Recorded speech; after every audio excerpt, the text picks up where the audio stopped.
इस क्वेश्चन में देखिए आपको सबसे पहले आइसोइलेक्ट्रॉनिक स्पीशीज बतानी है इसकी। इसने बताया वो N है। फिर वही N moles of AgCl form होते हैं जब आप इस कॉम्प्लेक्स की रिएक्शन कराते हो एक्सेस ऑफ AgNO3 से। फिर आपको बताना है कि जो आपका कॉम्प्लेक्स मिला, ठीक है, उस कॉम्प्लेक्स के T2G ऑर्बिटल में कितने इलेक्ट्रॉन्स हैं, ठीक है।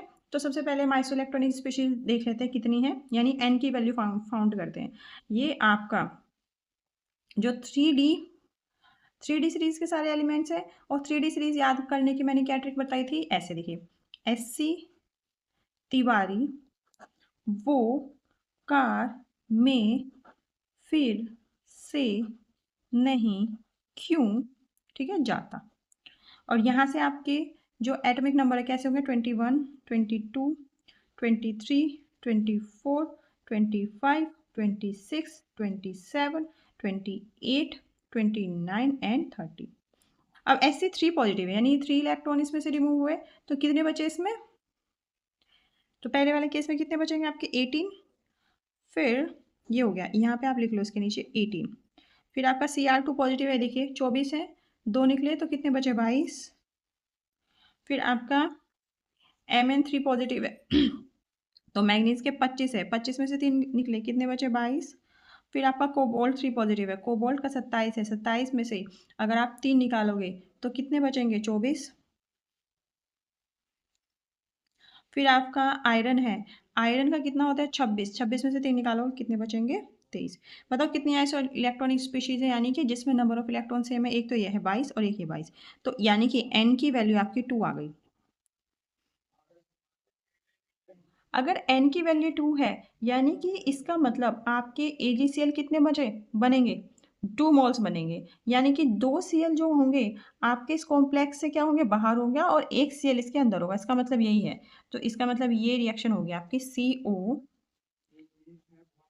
इन का होल ट्वाइस, यहाँ पे अमोनिया, और एक Cl तो अंदर होगा, क्योंकि जो बाहर होते हैं क्लोरीन वही तो रिएक्ट करते हैं प्लस AgNO3, और आपको मिलेगा क्या, और 2 मोल्स है तो 2 मोल्स लगेंगे इसके, 2 AgCl प्लस यहाँ पे होगा CO इन ट्वाइस अमोनिया Cl, और यहाँ पे बनेगा NO3 का होल ट्वाइस, ठीक है। तो यानी कि ये कॉम्प्लेक्स है आपका। इसने बोला है इस कॉम्प्लेक्स में T2G जो आपके ऑर्बिटल है उसमें कितने इलेक्ट्रॉन्स हैं, ओके।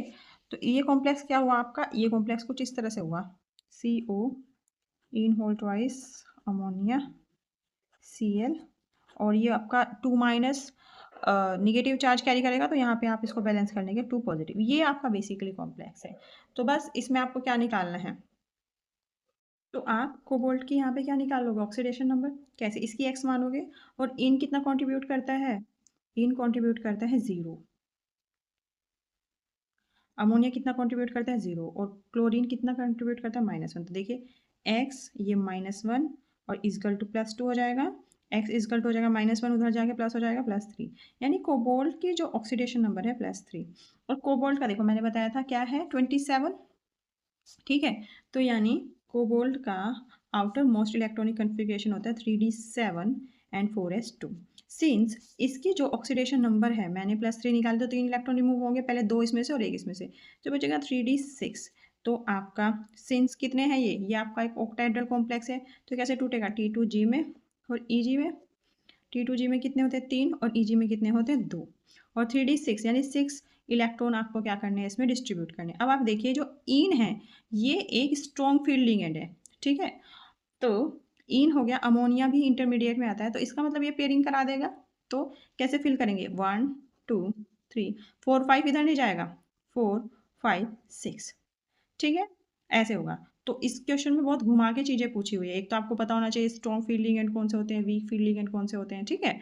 फिर आपको ये पता होना चाहिए कि कौन सा आपको जो लिगेंड है कितना कंट्रीब्यूट करता है आपके ऑक्सीडेशन नंबर में।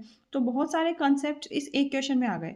तो आपके इस क्वेश्चन की जो आंसर होगा वो क्या होगा, इसने पूछा था number of electrons present in T2G orbital, तो कितना आया हमारा, ये आया हमारा 6।